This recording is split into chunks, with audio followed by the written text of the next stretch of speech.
Hey everyone, this is Jason from EskimoTV.net, and today I'm going to be reviewing Till, which just premiered at the New York Film Festival today, Saturday, October 1st, 2022.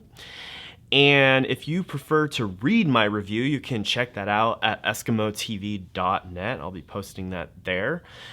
Till comes from writer-director Chinoya Chukwu, who directed 2019's Clemency, and tells the true story of Mamie Till Mobley, played wonderfully by Danielle Deadwyler, who pursued justice for her son Emmett Till, played by Jalyn Hall, who was brutally lynched or killed when visiting his cousins in 1955 Mississippi. The story is effectively communicated from the perspective of a close mother/son relationship.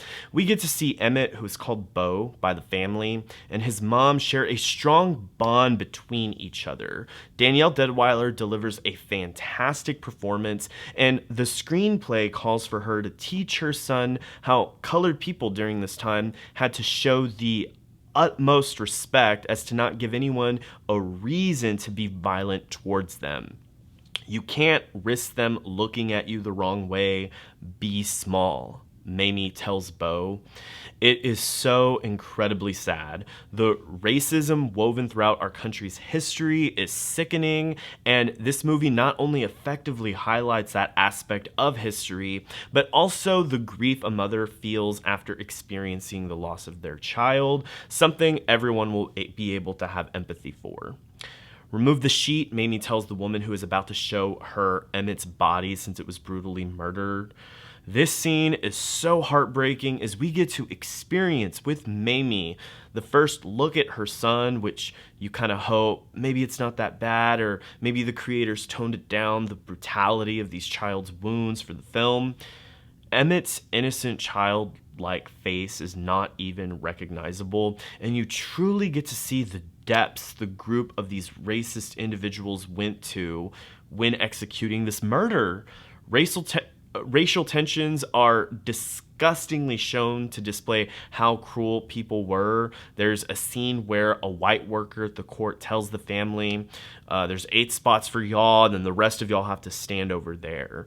Very rudely. Mamie attempts to shake hands with another white gentleman who just blows right past her. He clearly sees her reaching out to shake his hand, but he just goes past her as if her and her family are just a big inconvenience to everyone at this hearing. Another person makes the remark, "I thought you N-words could read."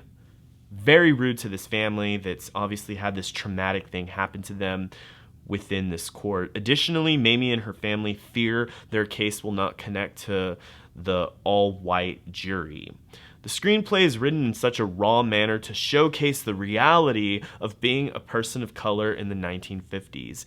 Haley Bennett plays Carolyn Bryant, the woman Emmett presumingly provokes, which ignites this woman to attempt to shoot Emmett within her shop, and thus arranges a group of individuals to brutally take out this child.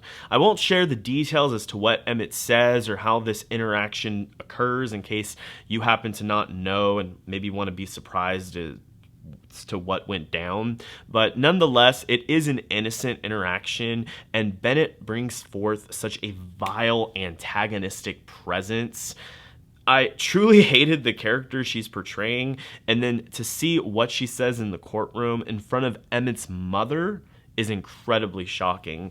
Haley Bennett plays the racist, unsympathetic character the way she was meant to be played, and despite me not liking the character, I thought Bennett did excellent playing a character we are all supposed to despise. The film does feel like there's 2 parts to it.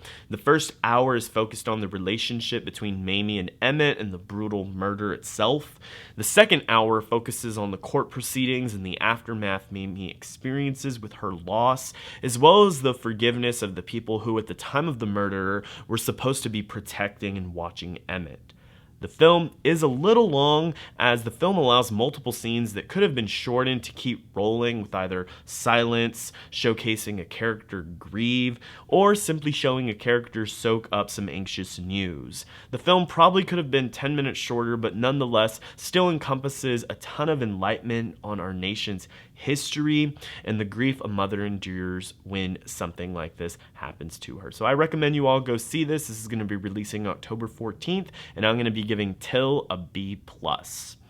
Let me all know what you think about this movie. If you haven't seen it, what are your thoughts on it? I was not familiar with the story. I know a lot of people are now that I've learned about it. I was not familiar with the story until I got invited to go see this movie. Extremely heartbreaking. Let me know y'all's thoughts in the comments, and would love to connect with y'all and hear y'all's different opinions.